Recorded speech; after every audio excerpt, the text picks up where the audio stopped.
Hi friends, welcome back to my channel. Friends, ಇವತ್ತು ಕಾಟೇರಮ್ಮ ದೇವಿ ದೇವಸ್ಥಾನಕ್ಕೆ ಹೋಗಿದ್ದೀವಿ ನಾವು. ಇಲ್ಲಿರುವಂಥ ದೇವಿ ತುಂಬಾ ಪವರ್ಫುಲ್ ದೇವಿ ಅಂತೆ. ನಮ್ಮ ಕೋರಿಕೆಗಳು ಏನೇ ಇರಲಿ, ಈ ಆಲದ ಮರಕ್ಕೆ ಕೆಂಪು ಬಟ್ಟೆಯಲ್ಲಿ ತೆಂಗಿನಕಾಯಿ ಕಟ್ಟೋದ್ರಿಂದ ನಮ್ಮ ಕೋರಿಕೆಗಳೆಲ್ಲ ಈಡೇರುತ್ತಂತೆ. ಅದಕ್ಕೆ ನಾವು ಕೂಡ ಇಲ್ಲಿ ಹೋಗಿದ್ವಿ. ತುಂಬಾ ಚೆನ್ನಾಗಿದೆ ದೇವಸ್ಥಾನ.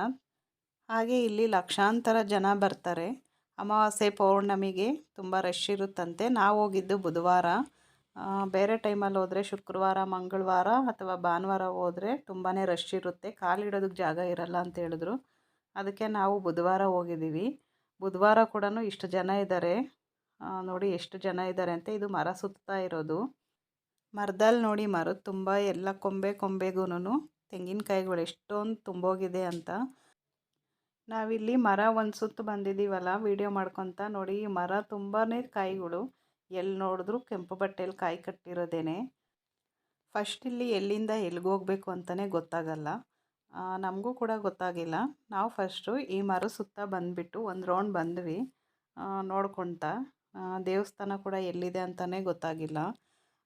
ಈ ಥರ ಒಂದು ರೌಂಡ್ ಬಂದ್ವಿ. ಮತ್ತು ಅಲ್ಲಿ ದೇವಸ್ಥಾನ ಹತ್ರ ಒಳಗಡೆ ಅಲ್ಲಿ ಕಾಣಿಸ್ತಾ ಇತ್ತು, ಅಲ್ಲಿ ಹೋದ್ವಿ. ಮತ್ತು ದೇವರ ದರ್ಶನ ಮಾಡಿಕೊಂಡು ಆಚೆ ಬಂದ್ವಿ. ನಾವಿಲ್ಲಿ ಕಾಯಿ ಕಟ್ಟೋ ಹಾಗಿದ್ರೆ ಮಂತ್ರದ ಚೀಟಿ ಕೊಡ್ತಾರಲ್ಲ, ಅಲ್ಲಿ ಮಂತ್ರ ಚೀಟಿ ತಗೊಂಡು ನಮಗೆ ಯಾವ ಕಷ್ಟ ಏನಕ್ಕೆ ನಾವು ತಗೊತಾ ಇದ್ದೀವಿ ಅಂತ ಅಲ್ಲಿ ಈ ಥರ ಹೇಳಿದ್ರೆ ಒಂದು ಚೀಟಿ ಕೊಡ್ತಾರೆ. ಅದರಲ್ಲಿ ಒಂದು ಮಂತ್ರ ಬರೆದು ಕೊಡ್ತಾರಂತೆ. ಆ ಮಂತ್ರದ ಬರ್ಕೊಟ್ಟಿರೋದು ಇಷ್ಟು ರೌಂಡ್ ಪ್ರದಕ್ಷಿಣೆ ಮಾಡಬೇಕು ಅಂತ ಹೇಳಿರ್ತಾರೆ. ಆಗ ಅದು ತಗೊಂಡು ಬಂದು ಇಲ್ಲಿ ಪ್ರದಕ್ಷಿಣೆ ಮಾಡಬೇಕು. ಫಸ್ಟು ಆ ಮಂತ್ರದ ಚೀಟಿ ತಗೊಂಡು ಆಮೇಲೆ ದೇವ್ರ ದರ್ಶನಕ್ಕೆ ಹೋಗಿ ಅಲ್ಲೇ ಕೊಡ್ತಾರೆ ಕಾಯಿ. ಕೆಂಪು ಬಟ್ಟೆಯಲ್ಲಿ ಕಾಯಿ ಕಟ್ಟಿರ್ತಾರಲ್ಲ, ಅದು ದೇವ್ರ ದರ್ಶನಕ್ಕೆ ಹೋದಾಗ ಅಲ್ಲೇ ಕೊಡ್ತಾರೆ ಎಡಗಡೆ. ಅದನ್ನು ಈಸ್ಕೊಂಡು ದೇವ್ರ ದರ್ಶನ ಮಾಡ್ಕೊಂಡು ಬಂದು ಆಮೇಲೆ ಮರದ ಹತ್ರ ಕಾಯಿ ಕಟ್ಟೋದು. ತುಂಬ ಜನಕ್ಕೆ ಗೊತ್ತಿರಲ್ಲ, ಅಲ್ಲಿ ಇಲ್ಲಿ ಕ್ಯೂ ಅಲ್ಲಿ ಹೋಗ್ತಾ ಇರ್ತೀವಿ. ತುಂಬ ರಶ್ ಇದ್ದಾಗ ಎಲ್ಲಿ ಹೋಗಬೇಕು ಎಲ್ಲಿ ಬರಬೇಕು ಅಂತ ಕೂಡ ಗೊತ್ತಾಗಲ್ಲ. ನೋಡಿ, ಇದು ದೇವ್ರ ದರ್ಶನಕ್ಕೆ ಹೋಗ್ತಾ ಇರೋದು ಕ್ಯೂ. ಇವತ್ತು ಬುಧವಾರ ಆದ್ರೂ ಎಷ್ಟೊಂದು ರಶ್ ಇದೆ ಅಂತ ನೋಡಿ. ನಮಗೆ ಇದು ಪರವಾಗಿಲ್ಲ ಅನ್ನಿಸ್ತು. ಶುಕ್ರವಾರ ಅಥವಾ ಭಾನುವಾರ ಅಮಾವಾಸ್ಯೆ ಹುಣ್ಣಿಮೆಗಳಲ್ಲಿ ಲಕ್ಷಾಂತರ ಜನ ಇರ್ತಾರಂತೆ. ಕಾಲಿಡೋಕ್ಕೂ ಜಾಗ ಇರಲ್ಲ ಅಂತ ಕೇಳ್ಪಟ್ಟಿದ್ದೀನಿ. ಅಷ್ಟೊಂದು ರಶ್ಶಲ್ಲಿ ನಾವು ಹೋಗೋಕ್ಕಾಗಲ್ಲ ಅಂತ ಹೇಳ್ಬಿಟ್ಟೆ ನಾವಿಲ್ಲಿ ಬುಧವಾರ ಹೋಗಿರೋದು. ಬುಧವಾರ ಇಷ್ಟು ರಶ್ ಇದೆ, ಆದರೆ ಪರವಾಗಿಲ್ಲ, ಇದೇನು ಅಷ್ಟೊಂದು ರಶ್ ಅನಿಸಿಲ್ಲ. ಅಮ್ಮನ ದರ್ಶನ ಕೂಡ ಚೆನ್ನಾಗಾಯಿತು. ಹಾಗೆ ಇಲ್ಲಿ 9 ವಾರ ಬಂದು 9 ಕಾಯಿ ಕಟ್ಟಬೇಕು. ಏನೇ ನಮ್ಮ ಕೋರಿಕೆಗಳಿರಲಿ. ಇಲ್ಲಿ 150 ರೂಪಾಯಿ ಒಂದು ತೆಂಗಿನಕಾಯಿಗೆ. 150 ರೂಪಾಯಿ ಕೊಟ್ಟು ಆ ತೆಂಗಿನಕಾಯಿ ತಗೊಂಡು ಅಮ್ಮನಿಗೆ ಪ್ರದಕ್ಷಿಣೆ ಮಾಡಿ, ಆಲದ ಮರಕ್ಕೆ ಪ್ರದಕ್ಷಿಣೆ ಮಾಡಿ ಈ ಕಾಯಿನ ಕಟ್ಟಬೇಕು.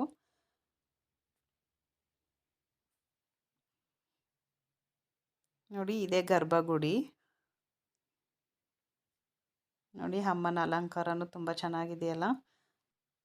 ಈ ದೇವಸ್ಥಾನ ತುಂಬ ಚಿಕ್ಕದಾಗಿದೆ. ಈಗ ಪಕ್ಕದಲ್ಲೇ ಕನ್ಸ್ಟ್ರಕ್ಷನ್ ನಡೀತಾ ಇದೆ. ಅಲ್ಲಿ ತುಂಬ ದೊಡ್ಡದಾಗೆ ದೇವಸ್ಥಾನ ಕಟ್ತಾ ಇದ್ದಾರೆ. ಮುಂದಿನ ದಿನಗಳಲ್ಲಿ ಇದು ಪುಣ್ಯಕ್ಷೇತ್ರ ಆಗುತ್ತೆ ಅಂತಾರೆ. ಅಷ್ಟೊಂದು ರಶ್ ಇದೆ. ಒಂದು ಏನಿಲ್ಲ ಅಂದರೂ ಅಮಾವಾಸ್ಯೆ ಪೌರ್ಣಮಿ ಬಂದರೆ ತುಂಬ ಲಕ್ಷಾಂತರ ಜನನೇ ಬರ್ತಾರೆ ಅಂತ ಹೇಳ್ತಾರೆ. ಹಾಗೆ ಇದು ಬಂದು ದೇವರಿಂದೆ ಇಲ್ಲಿ ಒಂದು ಕಾಯಿನ್ ಅಂಟಿಸ್ತಾ ಇದ್ದಾರಲ್ಲ, ನಮ್ಮ ಕೋರಿಕೆ ಏನಾದರೂ ನೆರವೇರೋ ಹಾಗಿದ್ದರೆ ಇಲ್ಲಿ ಕಾಯಿನ್ ಅಂಟ್ಕೊಳ್ಳುತ್ತೆ ಅಂತಾರೆ. ಇಲ್ಲ ಅಂದರೆ ಅದು ಬಿದ್ದೋಗುತ್ತೆ ಅಂತಾರೆ. ಅದಕ್ಕೆ ಈ ಥರ ಕಾಯಿನ್ ಅಂಟಿಸ್ತಾ ಇದ್ದಾರೆ. ನೋಡಿ, ಇಲ್ಲಿ ಬಂದು ಮಂತ್ರ ಚೀಟಿ ತಗೊಳ್ಳೋದು ಇಲ್ಲೇ. ಮಂತ್ರ ಚೀಟಿ ಮತ್ತು ತಡೆ ಕಾಯಿ ದೊರೆಯುವ ಸ್ಥಳ ಅಂತ ಬೋರ್ಡ್ ಹಾಕಿದ್ದಾರಲ್ಲ, ತುಂಬ ರಶ್ ಜಾಸ್ತಿ ಇದ್ದಾಗ ಅಲ್ಲೇ ಇರ್ಬೋದು ಕಾಯಿ ಕೊಡೋದು. ಆದರೆ ನಾವು ಹೋದಾಗ ಬರೀ ಚೀಟಿ ಅಷ್ಟೇ ಕೊಡ್ತಾ ಇದ್ದಿದ್ದು. ಕಾಯಿ ಬಂದು ಒಳಗಡೆನೇ ಕೊಡ್ತಾಯಿದ್ರು.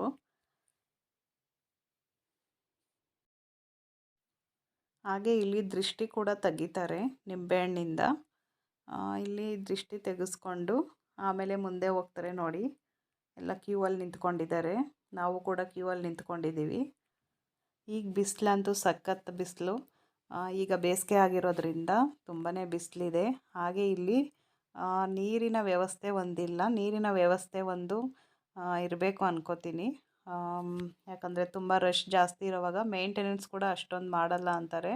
ಮೇಂಟೆನೆನ್ಸ್ ಒಂದು ಚೆನ್ನಾಗಿ ಮಾಡಿದ್ರೆ ಇನ್ನೊಂದಷ್ಟು ಜನ ಬಂದು ನೋಡೋದಕ್ಕೆ ಅನುಕೂಲ ಆಗುತ್ತೆ ಅನ್ಕೋತೀನಿ. ಹಾಗೆ ನೀರಿನ ವ್ಯವಸ್ಥೆ, ಹಾಗೆ ವಾಶ್ರೂಮ್ ವ್ಯವಸ್ಥೆ ಇರಬೇಕು. ಯಾಕಂದರೆ ಚಿಕ್ಕ ಮಕ್ಳು ಇರ್ತಾರೆ, ವಯಸ್ಸಾಗಿರೋರು ಇರ್ತಾರೆ. ಅದಕ್ಕೆ ಫಸ್ಟು ನಮಗೆ ನೀರಿನ ವ್ಯವಸ್ಥೆ ಒಂದು ಮಾಡಿದ್ರೆ ಇನ್ನೂ ಒಳ್ಳೆಯದು. ತುಂಬ ಜನಕ್ಕೆ ಅನುಕೂಲ ಆಗುತ್ತೆ. ಹಾಗೆ ಮುಂದಿನ ದಿನಗಳಲ್ಲಿ ಇನ್ನೂ ಹೆಚ್ಚಿನ ಜನಸಂಖ್ಯೆ ಆಗ್ಬೋದು. ಹಾಗೆ ಮುಂದಿನ ದಿನಗಳಲ್ಲಿ ಇದೊಂದು ಪುಣ್ಯಕ್ಷೇತ್ರ ಆಗ್ಬೋದು. ಹಾಗೆ ರೋಡಿನ ವ್ಯವಸ್ಥೆನೂ ಚೆನ್ನಾಗಿರಬೇಕು. ಇದು ಬರೀ ಮಣ್ಣಿನ ರೋಡ್ ಆಗಿದೆ. ಹಾಗೆ ತುಂಬಾ ಡಸ್ಟ್ ಬರ್ತಾಯಿತ್ತು. ಇದೊಂದು ಬೇಗ ಒಂದು ರೋಡ್ ಅನ್ನೋದು ಚೆನ್ನಾಗಿ ಮಾಡಿದ್ರೆ ಇನ್ನೂ ತುಂಬಾ ಒಳ್ಳೆಯದು. ಹಾಗೆ ಬಸ್ಸಿನ ವ್ಯವಸ್ಥೆ ಇದ್ದರೆ ಇನ್ನೂ ಒಳ್ಳೆಯದು. ಜನಕ್ಕೆ ತುಂಬಾ ಅನುಕೂಲ ಆಗುತ್ತೆ. ನೀವೇನಾದರೂ ಈ ದೇವಸ್ಥಾನಕ್ಕೆ ವಿಸಿಟ್ ಮಾಡಬೇಕು ಅಂದರೆ ಬಂದು ಹೊಸಕೋಟೆ ಹತ್ರ ಕಂಬಳಿಪುರದಲ್ಲಿರುವಂಥ ಶ್ರೀ ಕಾಟೇರಮ್ಮ ದೇವಿ ದೇವಸ್ಥಾನ ಇದು. ನೀವೇನಾದರೂ ಬಸ್ಸಲ್ಲಿ ಹೋದರೆ ಹೊಸಕೋಟೆಯಲ್ಲಿ ಇಳಿದ್ಬಿಟ್ಟು ಅಲ್ಲಿಂದ ಆಟೋದಲ್ಲಿ ಹೋಗಬೇಕು. ಆಟೋದವರೇ ಕರ್ಕೊಂಡು ಹೋಗ್ತಾರೆ. ಆಟೋಗೆ 50 ರೂಪೀಸ್ ಚಾರ್ಜ್ ಮಾಡ್ತಾರೆ. ನಿಮಗೂ ಹೋಗಬೇಕು ಅನಿಸಿದ್ರೆ ಈಗಲೇ ಹೋಗಿ ಬನ್ನಿ. ನಿಮಗೂ ಕೂಡ ದೇವಿ ಒಳ್ಳೇದು ಮಾಡಲಿ. ಇಷ್ಟೇ ಫ್ರೆಂಡ್ಸ್ ಇವತ್ತಿನ ವಿಡಿಯೋ. ಈ ವಿಡಿಯೋ ಇಷ್ಟ ಆದರೆ ಒಂದು ಲೈಕ್ ಮಾಡಿ, ಶೇರ್ ಮಾಡಿ. ಹಾಗೆ ಹೊಸದಾಗಿ ನೋಡ್ತಾ ಇರೋರೆಲ್ಲ ಪ್ಲೀಸ್ ಸಬ್ಸ್ಕ್ರೈಬ್ ಮಾಡ್ಕೊಂಡು ನೋಡಿ. ಹಾಗೆ ಈ ದೇವಸ್ಥಾನಕ್ಕೆ ಯಾರೆಲ್ಲ ವಿಸಿಟ್ ಮಾಡಿದ್ದೀರೋ ಅವರೆಲ್ಲರೂ ಕೂಡ ನಿಮ್ಮ ಅನಿಸಿಕೆ ಅಭಿಪ್ರಾಯಗಳನ್ನು ಪ್ಲೀಸ್ ಕಮೆಂಟ್ ಮಾಡಿ. Bye friends, thanks for watching.